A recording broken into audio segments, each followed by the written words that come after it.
Welcome back, everyone, to the Deep Dive. Today we're looking at something truly mind-bending. It's called Acquired Savant Syndrome. It really is fascinating stuff. Yeah, I mean, imagine this.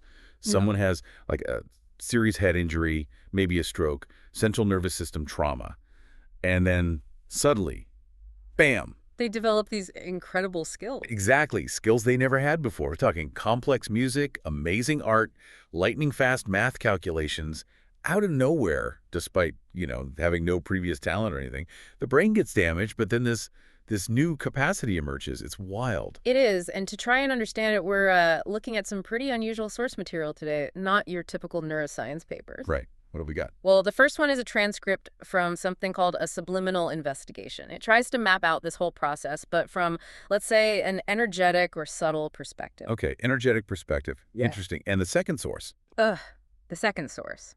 This one's crucial because it basically takes a hard look at the method used in the first source investigative hypnosis and critiques its reliability, aggressively even. Gotcha. So our mission today is sort of twofold, right? First, we unpack this really strange, subtle view of how the brain might react to trauma. Mm-hmm. And then, almost immediately, we need to apply some serious critical thinking. Use that second source to understand just how careful we need to be with this kind of information, its origins, its potential contamination. Exactly. It's part fascinating theory, part lesson in radical skepticism. All right, let's dive in. Part one, the trauma itself. What does that first source, the subliminal observation, actually see happening in the brain right after, say, an accident or stroke? Okay, so the observation describes the affected part of the brain as flaute, blurred, or fuzzy. Fuzzy, like literally fuzzy. Functionally. Functionally fuzzy. It means that specific section isn't properly receiving or perceiving things anymore. The description mentions lost or inactive electrical connections. Sometimes they're called alternating. Alternating, meaning? Kind of flickering on and off, connecting, disconnecting, like you said earlier, a bit like a blown circuit board, really. Okay, yeah, that makes sense. So damage, faulty connections. But then comes the repair attempt, right? This is where it gets weird. Right. This is where the subtle observation brings in a kind of universal principle. It says the universe has a horror of the void. A horror of the void. Sounds dramatic. It is. It basically means nature pushes towards equilibrium, towards balance. It doesn't like empty, non-functional spaces. Okay, conceptually interesting, but how does that principle, actually fix a brain? Is it suggesting some sort of energetic force literally rewires things? That seems to be the idea, yes. To restore that equilibrium after the shock, the brain apparently starts creating another space. And the repair isn't just patching physical damage. It's described as holistic, involving the person in their totality. Totality, wow. Yeah, it's like a profound, energetic self-correction mechanism kicks in, creating entirely new internal connections that weren't there or weren't active before. So does this imply the abilities, the music, the math were kind of already there, just hidden, latent? That's exactly what the observation suggests. They talk about dormant extrasensory structures. Extrasensory. Wait, like ESP? Or something else? The source uses that term. In this context, it seems to mean structures beyond our usual sensory perception, located deep inside in a sort of dark area of the brain. They're described as small, dark points or filaments. Okay, dark filaments and the trauma. The trauma acts like a jolt, a forced electrical surge almost. It causes these dormant points to suddenly light up like tiny sparks, and this provides a new, powerful electrical supply to the damaged areas. So the shock forces these hidden circuits online. But why? Is developing genius just a side effect of the electrical surge? No. According to this source, the motivation is fundamental. It's described as an act of survival. They use the French term survivance. Survival. Exactly. This rapid activation of latent potential is only triggered by severe trauma. It's explicitly stated this doesn't happen in a normal, healthy brain. It's a forced emergency mechanism. Okay, a survival mechanism activating dormant potential. Yeah. But how does that translate into, say, playing the piano like a virtuoso? Where does the skill come from? Right.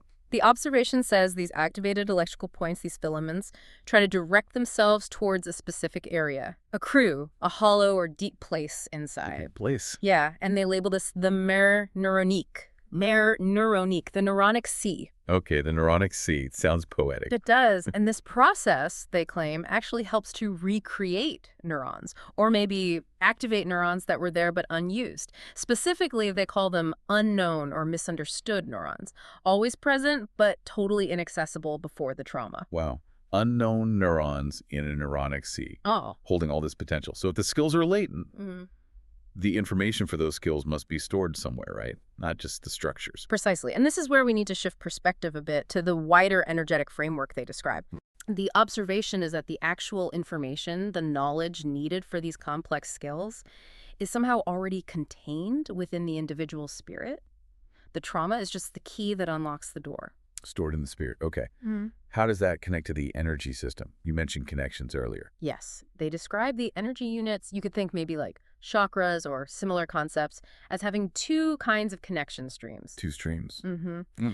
There's an outward connection described as electrical filaments flowing out into the universe, almost like a tree spreading its branches. An arbre, they call it. An energetic tree connecting outwards. Oh. And the other stream. The other stream is the crucial one for this, the inward connections. These lead to a central, energetic, subliminal hub. The source calls it the point zero. Point zero. 0 point, like the source code. That's a good way to put it, yeah. Okay. It's described as the point of reliance O2, connection to the all, to everything. It's seen as inherent to the subliminal self existing in that subtle realm. So the capacity of the savant skill, it comes from within, from this point zero. Exactly. They term it endogenous, because in this view, the individual is the universe in himself. The point zero provides access to connections that are described as exponential, even limitless. Limitless connections. That's a huge claim. The source also mentioned a comparison with an autistic individual, didn't it? How did that fit in? Right. That was used to give some context about this innate connection. In the artistic example observed, they saw a kind of hyperactivity. The person's subliminal self was perceived as being much closer to their physical self. Closer. What do they mean by that? It was attributed to a lack of emotional filtering being the main priority for that individual system. This closeness, this lack of filtering, meant they had greater natural access to certain kinds of information, math, science, synthetic thinking. Essentially, they were perceived as being inherently more connected to their point zero from the start. I see. So better access to point zero naturally allows for savant-like abilities in some cases. And this is the contrast. Their external connections, that energetic tree going outwards, was seen as less present or less developed. Okay, so for the acquired savant, the trauma violently forces that connection to point zero as a survival tactic, unlocking latent skills. That's the picture painted by the first source, yes. This extraordinary, almost mystical view of brain survival, internal electricity, and this intrinsic point zero. Right. And now, the reality check. We have to pivot hard. We absolutely do, because that second source basically throws a huge bucket of cold water on how this information was gathered. This is so important if you, the listener, are trying to learn from this. Okay, so what's the verdict on info gathered in just one hypnotic session, like the one describing point zero? How reliable is it, according to this critique? The word used is altissima contamination, extremely high. Think about it. The information is supposedly traveling across dimensions through different densities. Okay. And every step of the way, it's being filtered and inevitably distorted by the consciousness of the person under hypnosis. Their mind, their culture, their beliefs, their past experiences, it all warps the signal. So it's like a game of cosmic telephone. Worse, maybe. The source uses a couple of analogies. Imagine trying to communicate underwater using vocal cords designed for air. Right, impossible. Or trying to understand someone speaking a completely foreign language just by watching their facial expressions and gestures. You might get something, but it's going to be heavily interpreted, probably wrong. Okay, so if it's potentially like 90-something% distorted, what's the point? Is that first source basically useless then? Well, the critique source argues its value is not factual. It's not instruction about reality.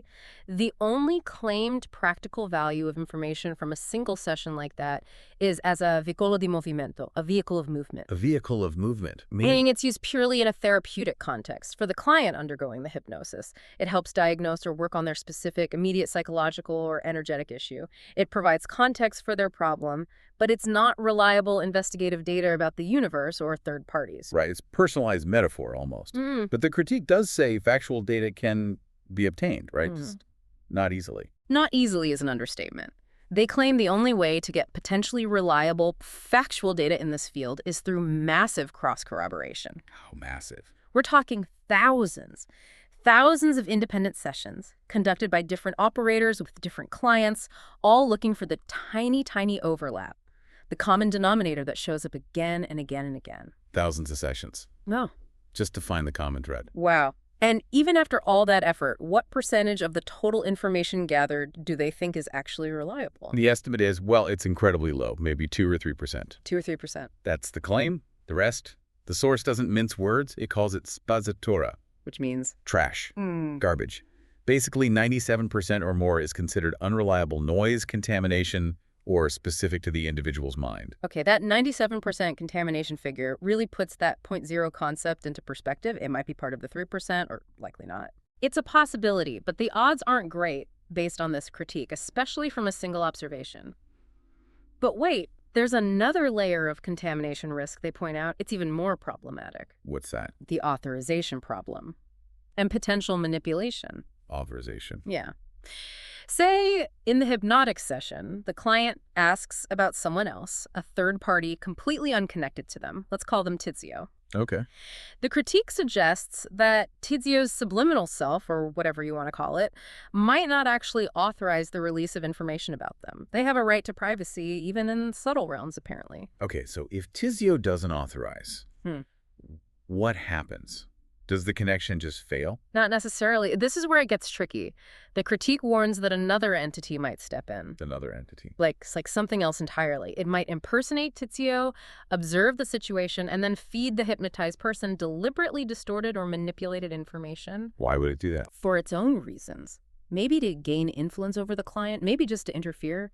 The point is, the information received wouldn't be from the target, and it could be intentionally false. Disinformation. That seems like a massive flaw in the whole method if you're trying to investigate anything objectively. It's a huge challenge. If the data source itself might be an imposter feeding you lies, how can you trust anything about third parties? How do they even attempt to filter that kind of deliberate contamination beyond just the massive cross-checking? They pretty much acknowledge it makes getting reliable info on unrelated third parties almost impossible. The main filter is the massive cross-check. If one manipulated story doesn't match thousands of other independent accounts, it gets flagged as an anomaly, as garbage. What if the manipulation is systematic? What if multiple entities coordinate? That risk is always there, which is likely another reason why that final reliable data percentage is estimated to be so incredibly low, that tiny 2–3%. The filters have to be extremely aggressive. Okay, this definitely adds a very heavy dose of caution. So let's try to wrap this up. We started with this really dramatic, almost sci-fi vision from the first source. Right, the brain's emergency survival mode, the flaute becoming active, the dormant filaments lighting up, the Neuronic, the connection to this universal 0.0, all triggered by trauma. It's an incredible picture. Incredible, yeah. But then the second source forces us to hold that picture right alongside this brutal critique. Exactly. This essential lesson about information contamination, the sheer difficulty, maybe impossibility, of getting clean data from these states, how rare reliable knowledge might actually be, even from sources claiming deep access. Knowledge isn't just about the claim, it's about the source, the method, the vetting. And understanding the immense potential for distortion, both accidental and intentional. So for you listening, you now have both sides, right? You've got this fascinating, maybe inspiring theory about hidden human potential and subliminal self-repair. And you also have the absolutely necessary tool of skepticism, that critical lens you need to apply, especially when dealing with non-traditional information sources like these. It's a crucial pairing. Absolutely. And maybe that leads us to a final thought to leave you with. Okay. If, and it's a big if based on everything we've discussed, but if the core idea holds any truth, that the brain's highest, most astonishing capacities can be unlocked by extreme physical trauma, by a crisis of survivance, then what does that imply about the potential just sitting there, completely dormant, inside a perfectly healthy, ordinary brain?